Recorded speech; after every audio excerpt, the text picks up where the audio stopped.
Now, more often than not, I prefer to fish solo, but every now and again, it is so nice to have a bit of company along for that ride when you're enjoying that grind. And today's video, it's going to be the mixture between two different sessions, one with an old friend and one with a new friend. Now, this first session, I've been joined by my buddy Paul. Now, Paul and I, we've been friends for a long time now. His dad and my dad, they've been fishing together for the better part of 20 years. It's a long time, folks. Now, I could sit here and go on and on about all the stories fishing with our dads, or the fact that he and I went to grade school together. Paul and I would say we've got a really good relationship, so it only seemed right that with us both being home for the holidays, we'd get out on the water, share some laughs, share a few brews, and if we were lucky, maybe catch a few fish. Yeah, let that ride. That's a perfect cast. We taught you how to single haul. That was beautiful. Hey! Oh! Now, for a lot of my Missouri anglers out there, you guys know what I'm talking about. This session was textbook winter fishing, as far as conditions go. A foggy morning was slowly being burned away by bluebird sky. With the haze starting to lift, those fish were slowly starting to rise, and it looked like we might have a hatch going on. Oh, that's a fish.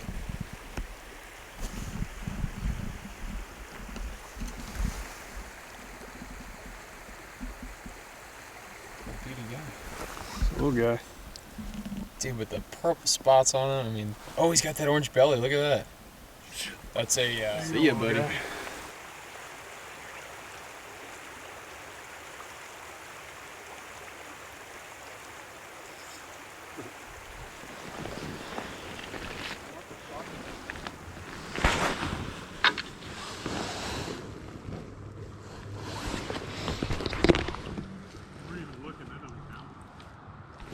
I was hoping you didn't notice. There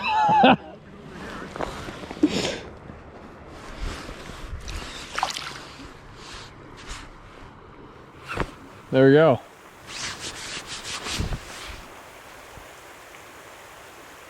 I mean, that is kind of right in the alley, man. You're punching it right where they should be. Every time I move up, they start rising back down there. Yeah, they're playing games. Yeah, it's just, that looks good, man. Ooh boy. Ooh boy. Just swinging for the fences on that one. I would have been catching that fish if you would have hooked him. That fish would have gone flying. Yeah, he hit it hard, I'm gonna hit him hard. That's how it works.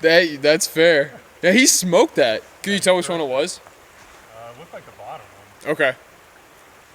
Probably because I had 85 feet of slack in my line. Well, that too. But that's the one-handed fisherman approach. Oh yeah. Like that. The water's slow over here, it's fast over there. It's too much work to keep up. It'll fish. It clearly doesn't matter. Yeah. Alright, so I'll time it. So that 10:25, that bite occurred. We'll see how long it takes for our next one. We're gonna have to switch people to get our next one. I'm getting tired of floating the same fly for the same fucking fish. Oh, Paulie, that was it! How did I miss that?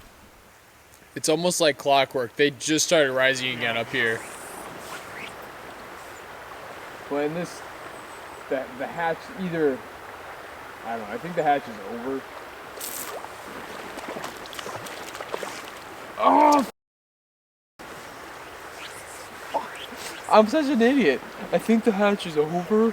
And then I miss him. I freaking. Ah!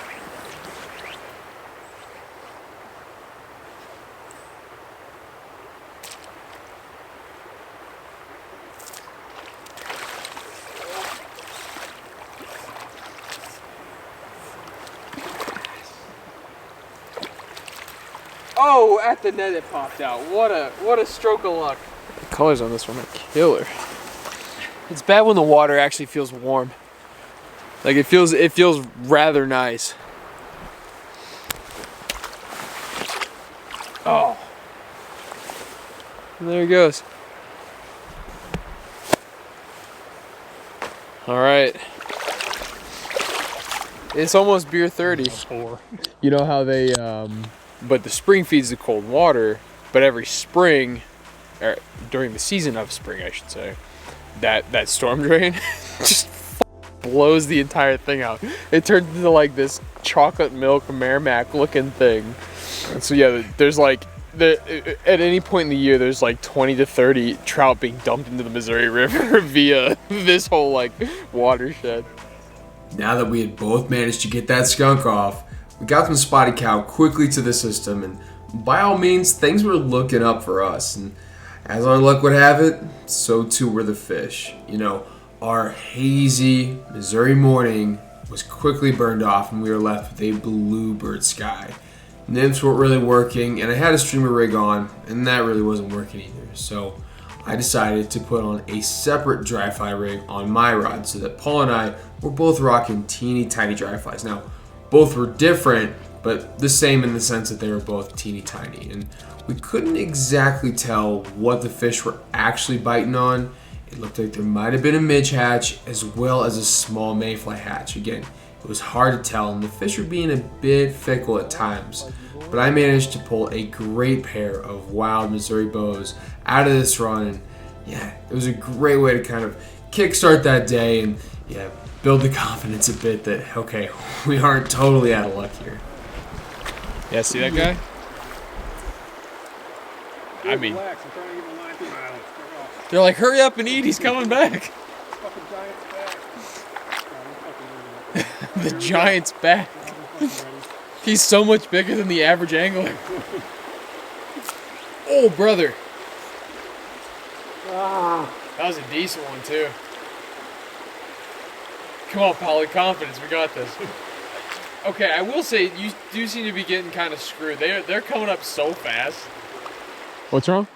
That's his moss hanging from my second fly. Oh, is that why it was probably sinking? Probably was a button. Probably why he turned his nose at it. It's like, oh, looks a little weird. I don't eat vegetables. Bugs only, baby. Try and hit that left side bank as close to it as you can.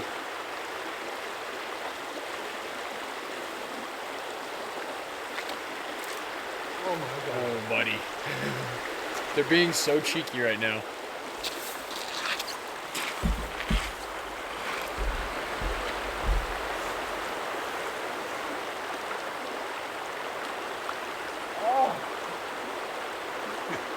They're quick little shits in there, aren't they? It's like he knew where I was casting before I casted him. It's almost like they track bugs in the sky. As that hatch really started to slow down, it was clear to see that we overstayed our welcome at this run. So this is going to be the last fish here at this particular hole, and it was time to start making that long hike back upstream. Now, there is a lot of dead water this time of year, so you kind of got to do a lot of walking to get to those productive holes. And a quick PSA to all you Missouri anglers out there on the blue ribbon circuits right now: be very aware of the reds.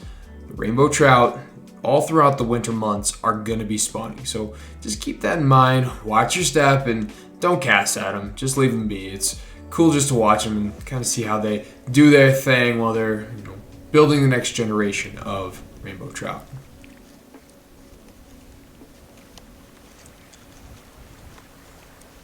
Oh, you got one? Yes! Is it a good fish? It's all relative, right? Yes.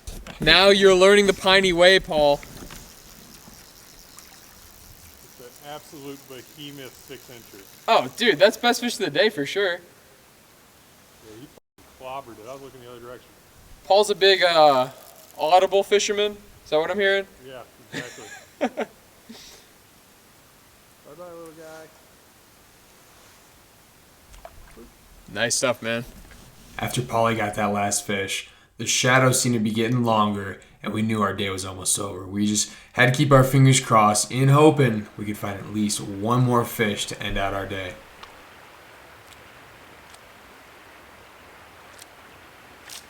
That was so sick.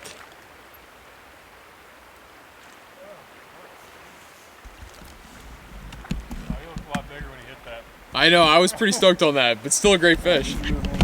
best interest. I'll leave you with the present. There you go. Yeah. See ya. It's the best way to untangle that knot is get rid of the fish. Noise. Noise.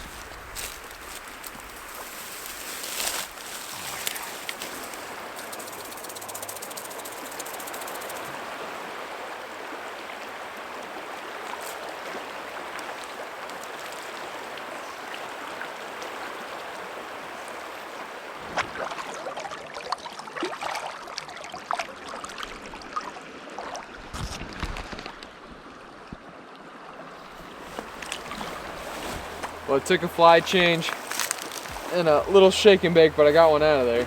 Now, to some of you fishy folk out there, today might have seemed like a total grind, and it was, but that's typical for a Missouri winter. I think the theme for this session is that it was just nice to get out with an old friend, catch up a bit, and yeah, we caught a handful of fish. That's a win in and of itself, and I couldn't be more happy with that. The lower reach of mill. Yeah. Hot diggity dog. Oh, what's up, Trout? I see you guys. A bunch of trout right here. Hey. Here we go, folks. This is going to be session number 2, and like I'd mentioned before, this is going to be with a new friend.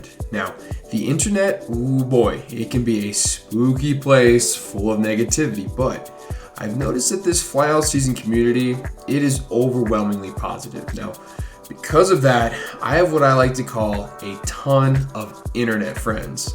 Now, Matt and I have been DMing back and forth for a while now, trying to link up and do some fishing. So, on the last truly warm day of the winter here in Missouri, we shot out to the Blue Ribbon Circuit in hopes of glory and red band beauties. Now, unfortunately for us, winter water conditions were lousy as heck and made our job a bit more difficult. After a lot of scratching of the head and fiddling with the rig, we were finally able to get into our first fish of the day, and my God, it was the beauty we were looking for. This red band was colored up.